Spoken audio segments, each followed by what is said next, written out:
In autonomy, there is total regeneration of the body. Moles and all kinds of papillomas disappear. Teeth regenerate and are restored. For example, the gaps that remained even during the raw vegan diet are restored immediately. Literally in a week, your teeth begin to regenerate. You don't go to doctors, you don't need psychologists, because you understand everything about yourself. Water dries out. All wrinkles are water. Water does not hydrate or nourish. On the contrary, it dries. Bad breath doesn't come from food.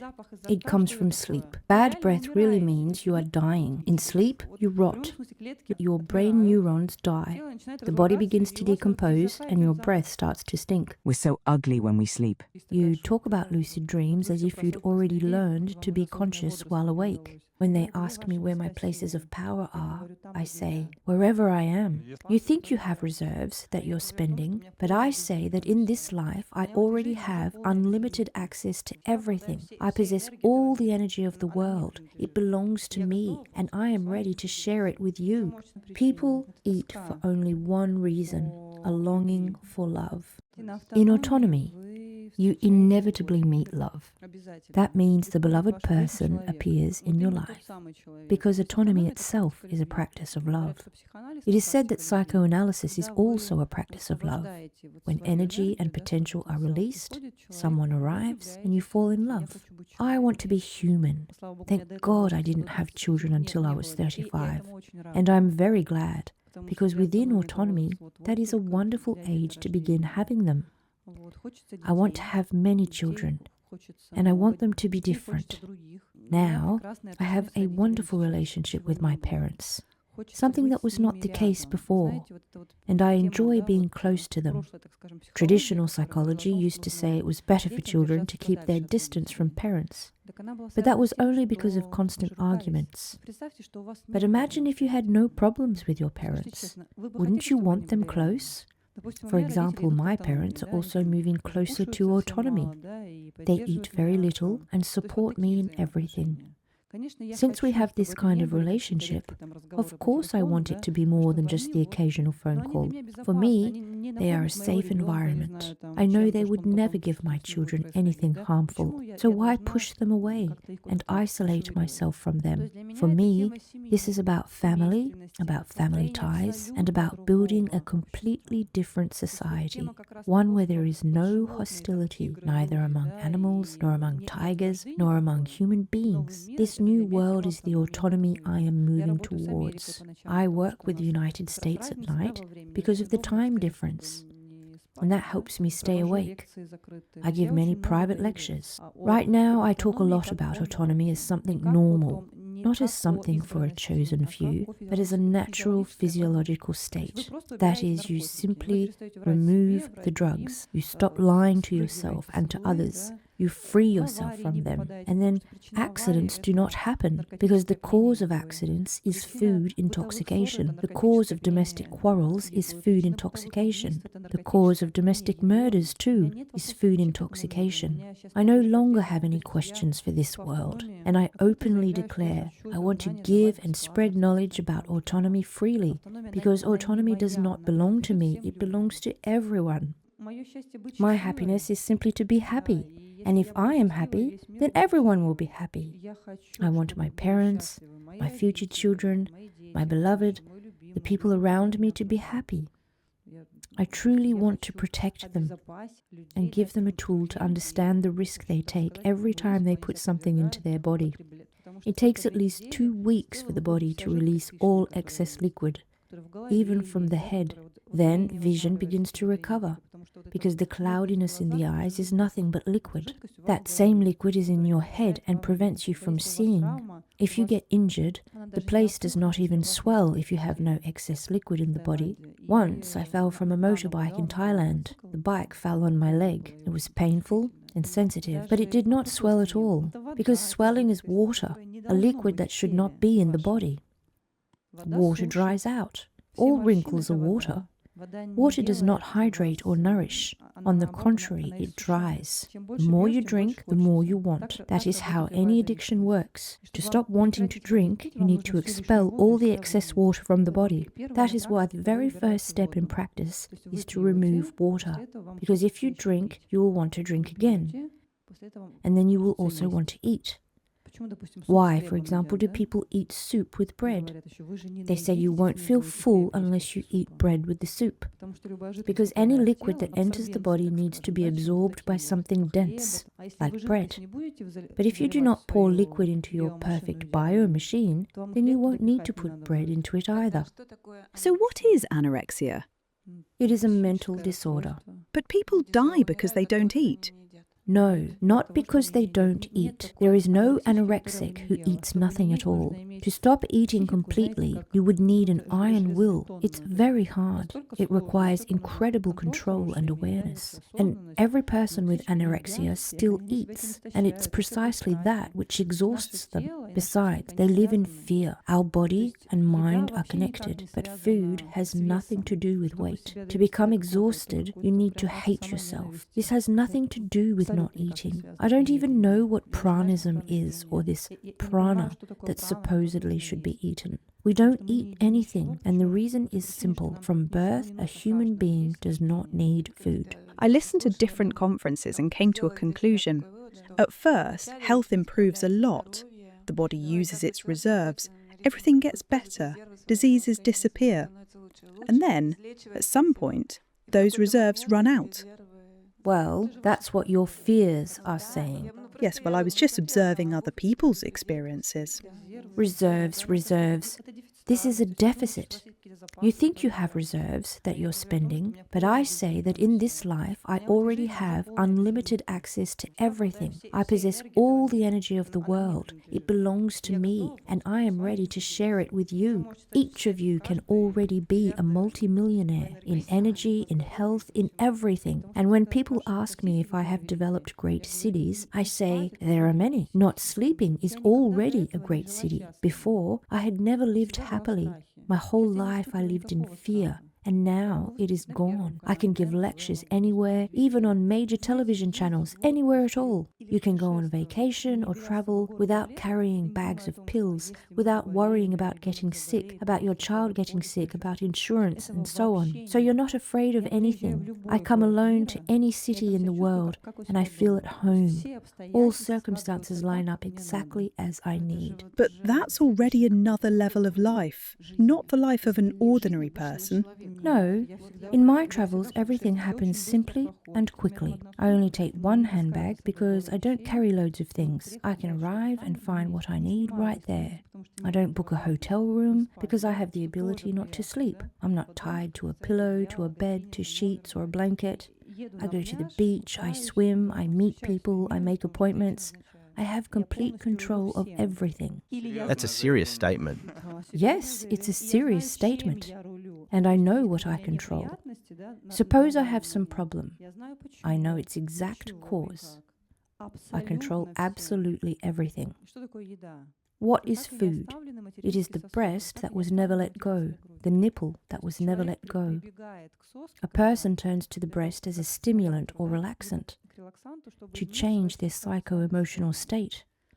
But when I, as the ruler, discard this tool, then I am given all the patterns of control. And how do I manage them? Through control itself. Now I can watch. If I don't sleep, I can control. If I sleep, I no longer control. If I sleep even an hour, the percentage of my control drops sharply. Watching means not sleeping. If you don't sleep, you control. Once I came back to my apartment in Krasnoyarsk. I hadn't been there for 6 months, and there wasn't even any dust. Not even dirt affects you. It doesn't stay on the floor or anywhere else. This is total management of time. This is total control of scenarios. Relatives start telling me completely different things about themselves. For example, my grandmother always used to say she had never loved my grandfather, that she married him by mistake, and why did she even have those 3 children? But when you rewrite your past and visit your family, they start telling you the opposite. Oh, how happy I was during those 50 years. There are no men like your grandfather anymore. At first it seemed like a mystical experience. You really do rewrite even your old scenarios. I literally say, when you eliminate sleep completely, you start to control everything. Don't even think that an autonomous person could eat and then get on a plane or behind the wheel. Guys, this is a very serious practice. When I was in Krasnoyarsk, I ate half a pear and lost half my car. Seriously, Marina has the same story. Why? Because I ate. I clogged my brain and crashed my car. I want to tell you, when you become yourself, you realize you've been living behind masks. With your parents, you're one person. With your boss, another. With your husband, yet another. You're always wearing masks. I always remember a story with my grandmother. She was born and lived in Belarus, and during the Stalinist repressions, she stole some wheat heads because there was nothing to eat, and as punishment, she was sent to haul timber in the north, in a settlement in Krasnoyarsk. That was her prison. One day we were walking together and I said, I need to lie to a girl. She has asked me for a toy. I don't want to give it, and I want to lie, saying it was taken away to another city. My grandmother said, if you're going to lie, write it down on paper, because next time you'll forget that you lied. So write it and keep it in your pocket. I told her, but I don't have pockets in my dress. And she said, then you have no choice, you must tell the truth. So now I wear dresses without pockets. I am just as I am. Do you know how easy it is to live like that? I don't put on masks with you. I don't put on masks with my daughter. I tell my daughter the truth, and that truth is so pleasant. I always wanted to be a good mother. My daughter once found an owl on the street, healed its wing, and kept it on the balcony. Am I a good mother? I should support my daughter because she brought an owl home. Or am I a bad mother? Hey, get out of here with your owl. And my daughter says, Mom, I knew you didn't like it. I stayed silent, wore a mask, and she wore a mask with me. That's how we lived. Wearing masks. A theatre. But when you are in autonomy, like I am today on my 4th day, I am just as I am. A simple Siberian felt boot, and I don't need to choose my words carefully with you. It's so easy to live, guys. It's so interesting to live when you don't wear masks anymore. You are free. That's what Nastia promised me. And I am free, in a beautiful flight. I do what I want, and every minute I ask myself, how do I feel? Am I comfortable? Why do I need autonomy? For high purposes or something else? No, I just want to be happy. I want to love myself, because all this time I only loved either my husband, adapting to him, or my child. I tried to give my husband everything he wanted. Your husband is your creator, and you bow. Fine practices. But where am I in all that? This is shared happiness, which didn't exist before. Because before, there were always fears. On vacation, I thought about pills, about the coming death of my parents, about their illnesses, about my own bodily problems. We say that heaven and hell are here right now. We say that in autonomy, you are in heaven. It's the same life, just without all the mess that was there before. Can you imagine that it could be like this? I still can't believe it. What do autonomous people say about physical death, and what might be after it? For me, autonomy is control. That means you can control everything, including your own death. In autonomy, there is total regeneration of the body. Moles and all kinds of papillomas disappear. Teeth regenerate and are restored. For example, the gaps that remained even during the raw vegan diet are restored immediately. Literally in a week, your teeth begin to regenerate. Your hair becomes very healthy, even if you don't wash it, dye it, or do anything to it. I don't wash my face. I don't use household products. You don't go to doctors. You don't need psychologists, because you understand everything about yourself. But that doesn't mean that you don't need other people. You feel a huge need for others, only to share love. Just for that, not to get something from them. Nastia, don't you have any fear at all? Or are you afraid of death?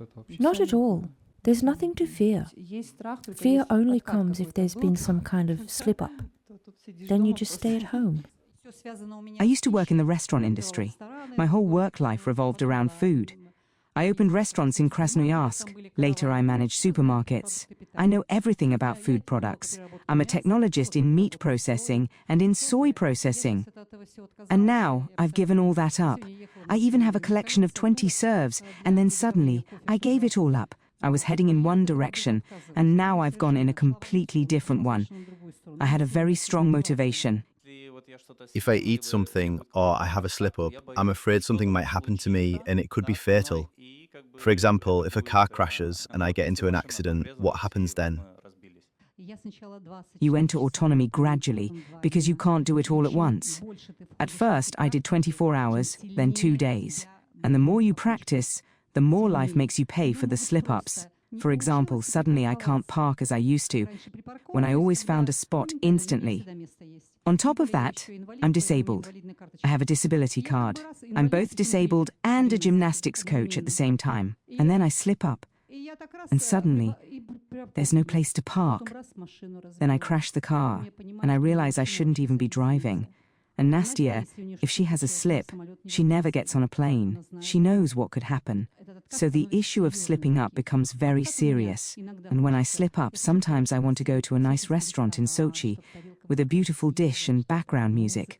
You can understand me, that's what I want. But this emotion is rather low level, and it can be replaced. The emotion connected with eating can be replaced by any kind of creativity. Dancing, singing, writing poetry. I don't know what talents you have, or what you dream about. Recently, I was practicing autonomy with a woman who worked in an Azerbaijani family. They're meat eaters, and she was always cooking meat for them, always those smells.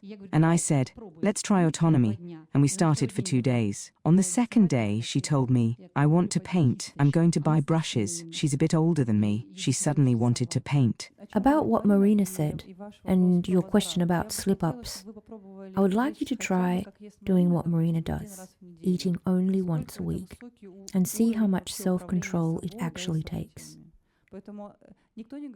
Nobody says a slip-up is a good thing. It just happens less and less often.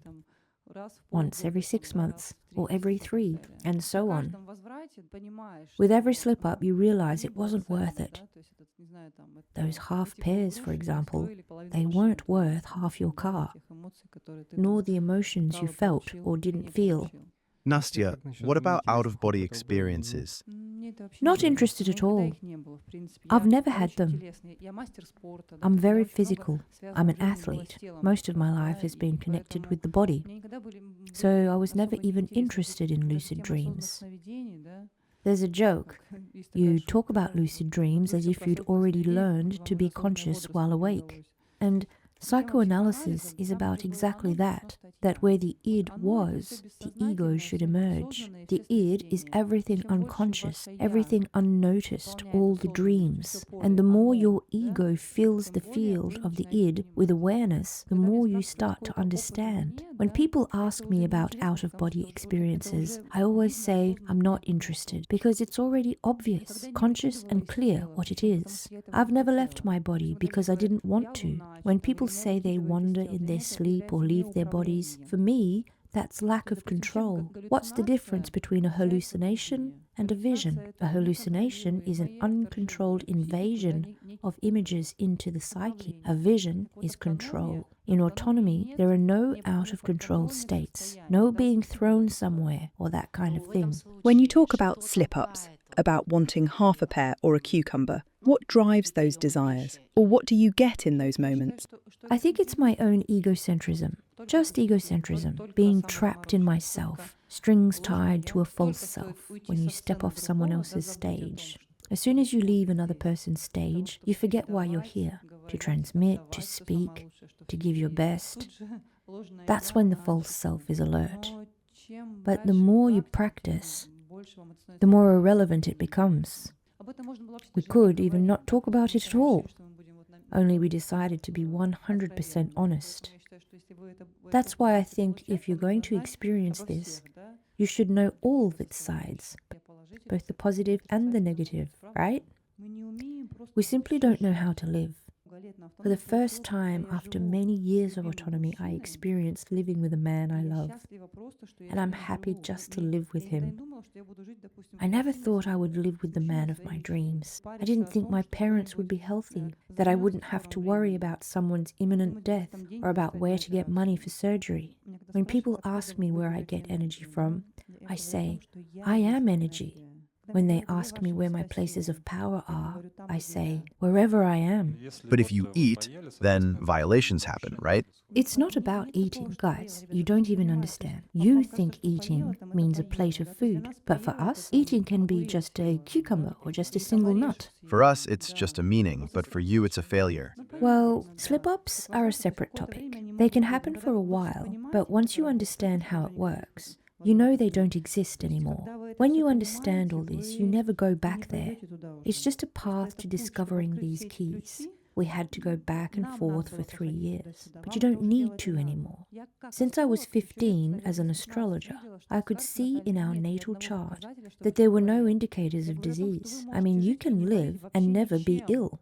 Imagine, in 33 years of life, I've learned that you can live without bodily problems. You can do almost anything with your body and know that nothing will happen to it. That's what we came to teach.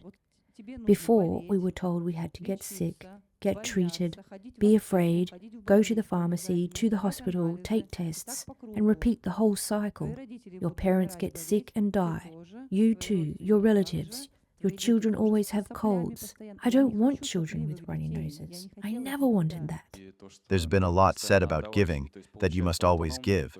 Turns out an autonomous person can't stop giving or creating, otherwise they'd have to sleep. Guys, the principle of the sun is to shine.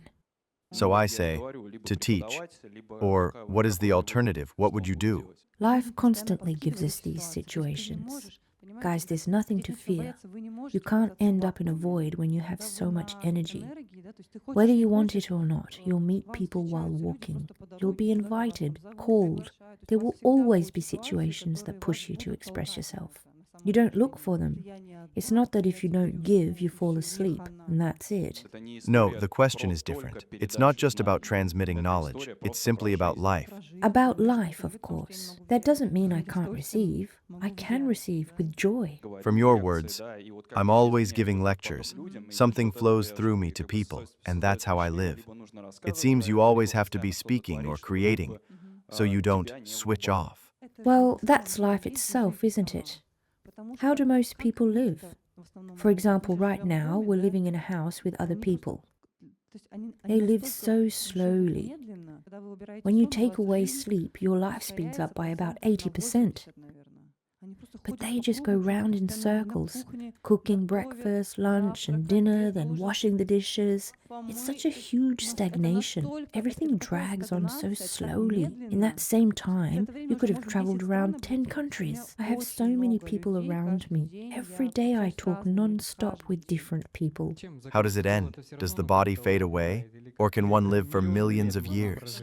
Who told you that life has to end the way they said? Do you really believe it's all been written in advance for you?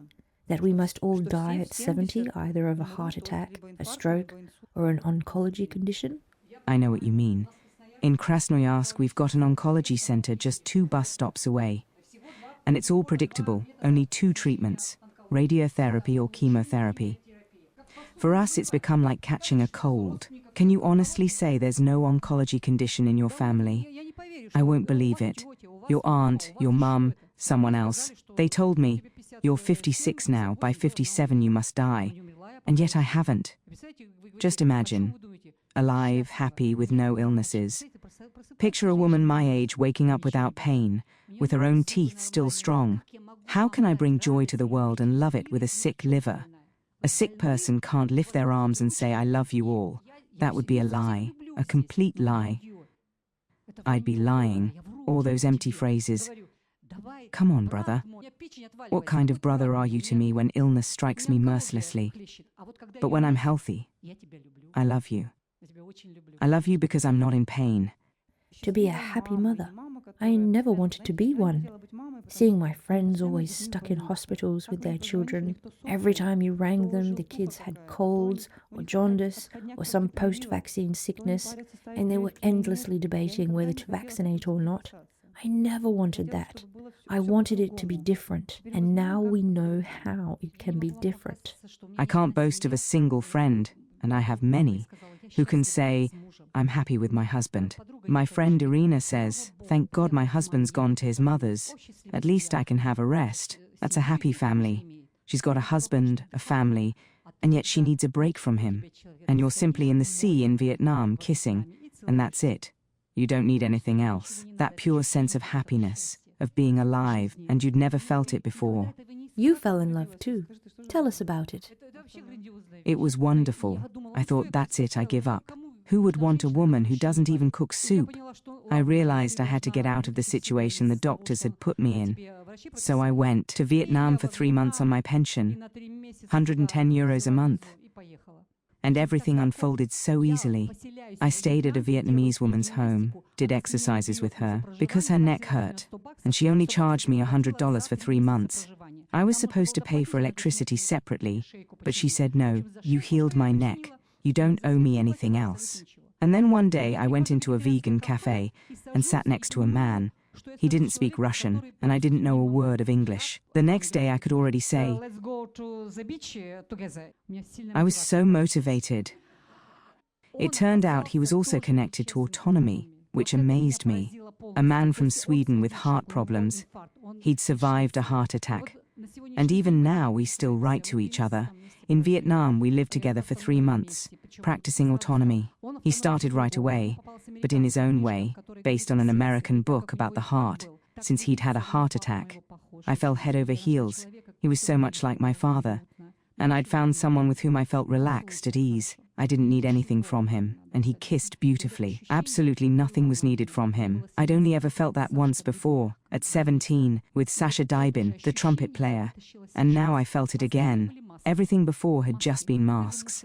My first husband, because my mother kept asking me when I'd marry, that it was time. I thought, well, he's not bad, he's got a job, doesn't drink, went to university. Those were just masks, contracts. But in autonomy, there are no contracts. There's soul, pure, beautiful. And you are yourself. I tell you this freely. I honestly don't care what you think of me. If you think badly, that's your problem. If you think well, thank you for thinking well. But my desire to share this is enormous, especially with people whom society has rejected, spat on, and told to go die. And I love grandmothers. I love your mothers with spine problems. I joke with them when we work on the spine, call them girls even though they're 70. And in just 7 days they manage a full opening. There's a method. It came to me precisely in autonomy. I'd never in my life managed a handstand. And now I can. Just a week ago in Krasnoyarsk, I went to the forest, to the taiga. I walked 5 kilometers easily, and if it hadn't got dark, I'd have kept going. I don't like the dark, because my sight drops a bit, but in daylight and sunshine I see fine. Imagine that. Such motivation that the eyes begin to see. Every year I used to save money because in Soviet times healthcare was free, but now you have to pay. My life revolved around scraping together money for a new surgery so I wouldn't go blind. That was how I lived in the mornings. I'd get up with my husband, want coffee? And we'd talk about the coffee, the porridge, the dinner. I'd wash the dishes, clean, peel potatoes for supper. And when I moved into autonomy, I told my husband, I won't cook you cabbage soup anymore. I can't be your wife. And he said, then you'll be my sister. Now when I visit, I do cook something, because afterwards I'll be traveling, treating vertebrae.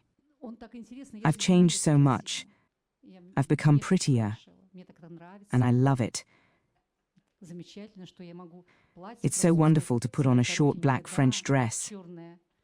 Before, at 112 kilos, I'd run from the mirror and say, well, I may be ugly, but I'm clever. I've got a degree. At least nature gave me that. That's what my mother gave me. But now I weigh 58. You've been practicing autonomy for 3 years, as I understand. With our state and our feelings, we create everything, even the future. You say, I feel I'm immortal. That's clearly your intention, and probably that's how it will be. But are there any real-life precedents of autonomous people living a long time, or are you pioneers? I've never wanted to imitate anyone, so when they ask me if there are examples, I couldn't care less. I follow my own path. If there are no examples in history, it doesn't bother me in the slightest. So it came from within you, you'd never heard of it before. I simply see what happens with my body. I feel my abilities. In 57 years, I had never lived what I lived in just 1 year. Everything began to move straight away. I passed exams, got 2 certificates, learned how to treat the spine and correct scoliosis, all in a year. I went to Vietnam, I fell in love, and I've already been to Sochi 6 times in a year. Retirees should live like this. I'm a pensioner with moderate disability, and I had already been on the verge of death. What interests me is humanity. I see friendship between people and the environment. I worry a lot about pollution and who's doing it. We are. We do it every single day. We're destroying the planet in the most literal sense, and you can't call it anything else. And it matters to me because my children will live on this planet. People will live on this planet. And about animals. A predator by nature must eat another animal. But if they all stopped eating, would they then stop being predators? Remember the pictures in the children's Bible when all the animals were with people? I'm heading for a level where I don't want to help or serve anyone, because I don't want there to be people who need my help. It's like that old joke. My grandfather wanted everyone to be poor. That's communism. And my other grandfather wanted everyone to be rich. Autonomy is about everyone being rich. That's how it will be in the end, but right now, by passing on knowledge, you give those who are seeking spiritual development the chance to receive it. Not because you impose it on them, not because you want to make them happy against their will, but because you open access, just as you're doing now. Yes, but without telling anyone what to do, only speaking about myself. And you make your choice. Because if I say do this, the responsibility falls on me. But responsibility should belong only to oneself. That's why I don't know what you'll do afterwards. But I really want to share it. Maybe you'll find something that helps you, and I'll be happy for you, and you'll be healthy. A question for Nastya. You said you knew nothing about autonomy. What was it that pushed you towards it? Then you say you found love. Was that perhaps the reason? But first it was the pain in my own body that guided me, and only afterwards came love. And about that love, when you say, my man came, didn't you ever feel love not for one person but for several? 1 month for one, the next month for another, even more strongly? No, So it's different? completely different. And it's steady all the time? Yes, it's a very steady feeling, and there's a direct recognition, an understanding of who is in front of you. You start to see the picture of the future. You understand what's going to happen. You know what will unfold. For example, there's a woman practicing autonomy. She used to be a big manager. She has 3 children, and all 3 were born on the same day, the 19th of July, but in different years. So you really begin to manage. And this love, does it somehow reveal itself later on? Or rather, how does it show itself? Of course, because each one of you here wants it, each one is searching, each one is waiting. In fact, people only eat because they don't have access to it. People eat for only one reason, a longing for love. I can't believe that the women here want, say, a 4-room flat or loads of material things the way I used to. What everyone really wants is to be loved and to love. To wake up laughing with that person. We want more people like you, like us. And you also want that kind of environment. People who aren't consumers, who understand responsibility, who genuinely live this life, who themselves carry energy and happiness. It's not about saving whales or helping disabled children. It's about living in such a way that disabled children aren't even born anymore. That's exactly what I mean. I don't see the point of buying insulin pumps for diabetics. Like you said, you have to water the roots. If I know that if children stop eating, They'll stop getting sick and they'll be happy. And they'll give birth to equally healthy children. And civilization will change. That's the higher global plan we want. exactly. Yes, it's a new generation of children. I understand we'll have many children. We'll give birth to many healthy and free children. What else do you do, apart from giving talks and passing on knowledge? Maybe some sort of associations or communities.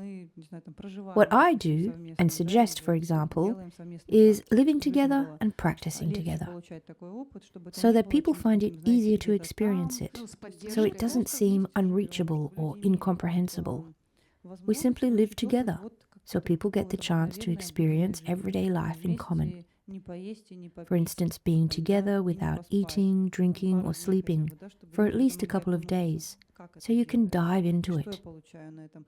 How does it work? What do I gain from it? What immediate changes happen in my personal world? That suddenly my mother stopped being ill, that my father received the document he'd been waiting for.